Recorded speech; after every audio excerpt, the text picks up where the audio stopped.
very difficult for the authorities here, for the vocational training providers, etc., to be providing the training which is required for a particular country and a particular industry in a particular country. So, is there a way to think differently that if somebody wants to go, let's say, to a place to go to Canada and to go to a specific technical area to work in Canada, to have partnership with a Canadian training institution, and so that the training starts in Sri Lanka, but it's already done by a Canadian technical institution. I mean, can we? Is it this kind of thinking? Is that something that you can consider? Yeah, Thank thank you. you for your questions. So one is on communications, but also using the digital space. What can we do more? Maybe I'll channel this to Krishan. You spoke a little bit on that space. So can you highlight how digitalization can also improve in terms of communicating on this?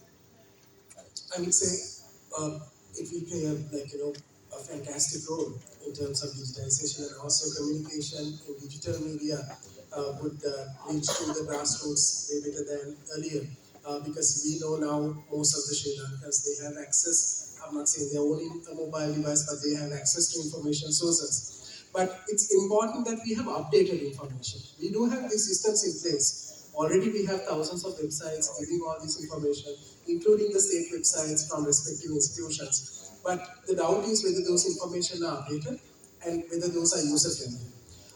Some of the documents I have seen, even in these websites, are like in PDF form, so you need to download certain softwares to view these information. So user friendliness is a question currently in terms of information and communication.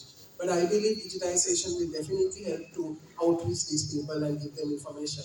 But answer to the second one about the vocational skills, what Patrick asked. Yes, we do have systems in place right now. Earlier, we didn't have a credential system for vocational education. But right now, I'm not aware whether the Treasury Vocational Education Commission is present here. They have the micro-credential systems now introduced, where any qualification can be transferred into a credit transferring mechanism. If there are organizations from different countries, we can definitely look into those credit transfer systems, which was not there at the earlier stage, but it's recently introduced. Great. So yeah, that's a perfect way to connect that to the previous point where we spoke about the skills passport. So if you really link to what Patrick asked, if there are targeted skills that someone, a potential migrant wants to gain, and if that can be updated in the skills passport, so it can be going to the example of going to Canada versus going to another country, maybe that can be matched. But for all this, communication has to be stronger, including the communication from the state on an ongoing basis. How do you create awareness for these potential aspirant migrants versus the returnees to gain more skills?